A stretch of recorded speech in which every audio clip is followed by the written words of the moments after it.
ঘোষণা দেয়া হলো মক্কায়, মুহাম্মদের মাথা কেটে এনে দিলে এত এত স্বর্ণ মুদ্রা দেয়া হবে। ওমরে ফারুক রাজি হয়ে গেলেন, নাঙ্গা তলোয়ার নিয়ে বিশ্বনবীর মাথা কাটার জন্য ছুটলেন। বনু জাহারা গোত্রের এক লোক বলে, আই না ইয়া আমার, কই যাও? মুহাম্মদের মাথা কাটতে যাই। আরে মুহাম্মদের মাথা কাটতে যাও? তোমার বোন আর তোমার বোন জামাই সাঈদ এরা তো ধর্ম ত্যাগ করে ফেলছে, এটা তো আমাদের ধর্ম ত্যাগ করে মুহাম্মদের ফলোয়ার হয়ে গেছে।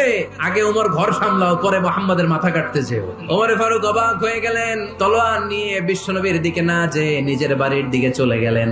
বিশ্বনবীর আপন বোন ফাতেমা বিনতে খাত্তাব, বোন জামাই সাঈদ আর খাব্বাব রাদিয়াল্লাহু তাআলা আনহু তিনজন মিলে সূরা তাহা তেলাওয়াত করছিলেন। পড়েন সুবহানাল্লাহ। মক্কায় লুকিয়ে লুকিয়ে দাওয়াত হতো। খাব্বাব রাদিয়াল্লাহু তাআলা আনহু একটা চামড়ার ফলকের মধ্যে সূরা তাহার কয়েকটা আয়াত এনে ওমরে ফারুকের বোন আর বোন জামাইকে শিক্ষা দিচ্ছে, ট্রেনিং দিচ্ছে লুকিয়ে লুকিয়ে। ওমরে ফারুক যখন ঘরে চলে আসলেন, এরা তটস্থ হয়ে গেল।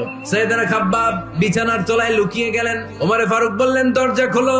ফাতেমা বিনতে খাত্তাব দরজা খোলার পরে নির্মম ভাবে সাইয়েদনা ওমর রাদিয়াল্লাহু তাআলা আনহু বোনের গায়ে আঘাত শুরু করে দিল।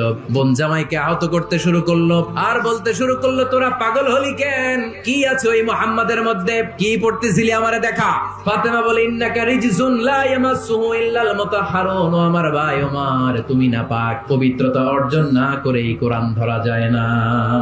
ওমরে ফারুক গোসল করে আসলেন। ফাতেমা বিনতে খাত্তাব বললেন, গোসল যখন করে এসেছেন, এই নেন। ওমরে ফারুক এবার চামড়ার কাপড়ের মধ্যে সূরা তাহার প্রথম আয়াতের দিকে নজর করলেন। উনি খুব ভালো আরবি জানতেন। সূরা তাহা পড়ার পরে আর ধৈর্য ধারণ করতে পারে না।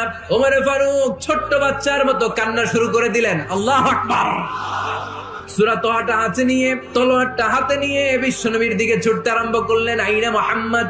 বিশ্বনবী তখন সাফা পাহাড়ের পাদদেশে দারুল আরকাম ইবনে আলকামের ঘরে লুকিয়ে লুকিয়ে কোরআনের দাওয়াত দিতেন। ওমরে ফারুককে পাগলের মতো ছুটে আসতে দেখে বিশ্বনবীর চাচা হামজা ইবনে আব্দুল মুত্তালিব বলল, নবী আপনি পালান। বিশ্বনবী বললেন, না আমি পালাবো না, বরং তোমরা সরে যাও। ওমর ইবনে আল খাত্তাবকে আমার দরবার পর্যন্ত আসতে দাও। ওমরে ফারুক এসে বললেন, আশহাদু আল্লা ইলাহা ইল্লাল্লাহ ওয়া আশহাদু আন্না মুহাম্মাদান আবদুহু ওয়া রাসূলুহু। ওমরে ফারুক যখন কালিমা শাহাদা পড়ে মুসলমান হয়ে বিশ্বনবীর হাতে হাত রাখলেন, নও মুসলিম সাহাবীদের মধ্যে খুশি আর আনন্দের বন্যা বয়ে গেল।